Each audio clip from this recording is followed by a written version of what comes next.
Fala também de Memphis Depay, cada vez mais perto de bater seu quarto bônus com a camisa do Corinthians. Tem as últimas de mercado, bastidores, finanças, muito mais. Fala aí pessoal, sou Jorge Nicola, bem-vindos a mais um vídeo do canal, sempre bom ter vocês por aqui, ótimo domingo a todos. Pedir para deixar like, se inscrever no canal e ativar as notificações. Hora de falar sobre Memphis Depay, que está perto de bater seu quarto bônus no contrato milionário com o Corinthians. E essa proximidade se deu depois de um gol e uma assistência na vitória do Timão por 3-0 contra o Vasco, na noite desse sábado, na Neoquímica Arena. Antes de falar sobre esse novo bônus, deixa eu só recapitular quais metas que já foram alcançadas e valeram dinheiro ao jogador. O título do Campeonato Paulista assegurou ao Memphis R$4.700.000 livres de impostos. Também há uma série de bônus atrelados a gols e assistências. Quando ele marcou 15 gols e assistências, ele faturou R$1.575.000. O problema é que ele já bateu 20, faturando uma segunda meta de R$1.575.000. Nesse momento, Memphis já soma 22 participações em gol, e com mais 3, ele alcança outros R$1.575.000. Para você que se perdeu diante de tanto dinheiro, vale a lembrança de que já foram mais de R$3 milhões com gols e assistências e outros R$4.700.000 com o título do Campeonato Paulista. Ele está cada vez mais perto do terceiro bônus apenas com participações em gol.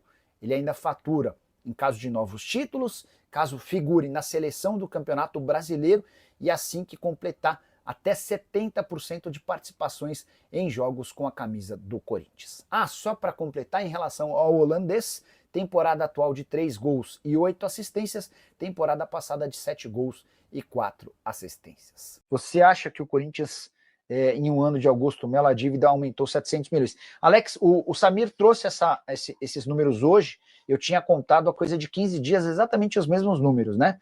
Que quando o Augusto assume a dívida era de 1,7 bi, e que a dívida do Corinthians na virada do ano já era de 2,4 bi, um acréscimo de 700 milhões de reais.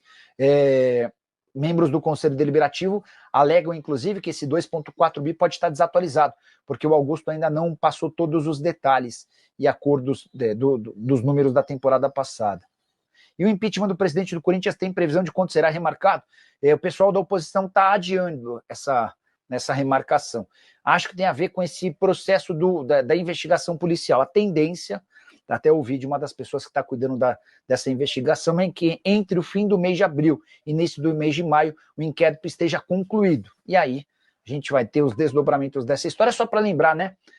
Corinthians e VaideBet se acertaram, um contrato de 3 anos, 360 milhões de reais, só que o Corinthians iniciou pagamentos de 25 milhões de reais de comissão para um intermediário, o Alex Cassundé.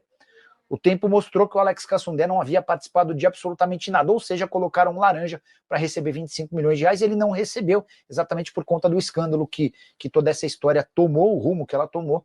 O contrato foi desfeito e, para piorar, a polícia descobriu que o dinheiro que o Corinthians remetia ao Cassundé era repassado para crime organizado, enfim, um verdadeiro caos.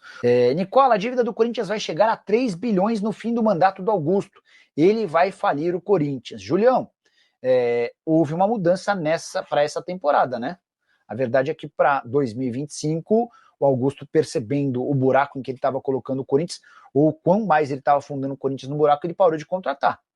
O Kaká só foi comprado porque já existia uma obrigação em contrato, mas não houve nem chegada de reforços de peso, de nome, esse tipo de coisa, né? Mas, de fato, a coisa é meio preocupante e estava contando agora há pouco. As investigações sobre o caso VaideBet podem ser determinantes para a continuidade ou não do Augusto como presidente corintiano. Boa noite, Nicola. Como é que está a questão da VaideBet? Que história é essa de que o Duílio novamente no timão? Vamos lá, Paulo. Começar pelo do Duílio. O Duílio, como ex-presidente, ele entrou numa fila preferencial para se tornar membro do Conselho Deliberativo, para se tornar membro fixo do Conselho, né? Ele é um conselheiro, mas não é conselheiro deliberativo, tem 2 tipos de conselheiros dentro do Corinthians. O vitalício, isso, estava esquecendo essa expressão. Ele é conselheiro, até por isso ele pôde se tornar presidente, mas ele não era conselheiro vitalício, tá?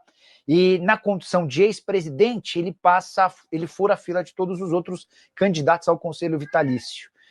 Morreu um conselheiro vitalício recentemente e o Duílio acabou por ser colocado nessa condição de conselheiro vitalício, ou seja, até morrer, a política do Corinthians vai ter o Duílio Monteiro Alves como conselheiro. Para mim, o pior presidente da história do Corinthians, pelo menos entre todos que eu tive a oportunidade de acompanhar. Sobre a questão da VaiDebet, a história é super importante. Nessa semana, surgiu a informação de que a polícia intimou o presidente Augusto Melo, o Marcelo Mariano, que é o diretor administrativo, e o Sérgio Moura, ex-superintendente de marketing, para prestarem depoimento. E eles não vão na condição de testemunhas, e sim de investigados. É natural que quando você faz um inquérito policial, você cria uma série de investigações, você deixe para ouvir por último aqueles de quem você suspeita. Esses depoimentos estão marcados para 14, 15 e 16 de abril, o último deles vai ser do Augusto Melo. Antes de postar esse vídeo com todas essas informações, eu entrei em contato com uma pessoa que está cuidando diretamente desse caso. E essa pessoa disse que, enfim, as instituições bancárias que haviam sido intimadas pela polícia para apresentarem os extratos bancários dessas pessoas que estão sob suspeita, os bancos, enfim, enviaram essas documentações e a coisa anda complicada para o Augusto e companhia. Tá? Existe uma chance real de punição, de que a coisa não termine bem. O pessoal do Conselho Deliberativo, que é de oposição, hoje trabalha fortemente com a ideia de que a partir daí o Augusto pode sofrer um impeachment ou algo do gênero, tá bom?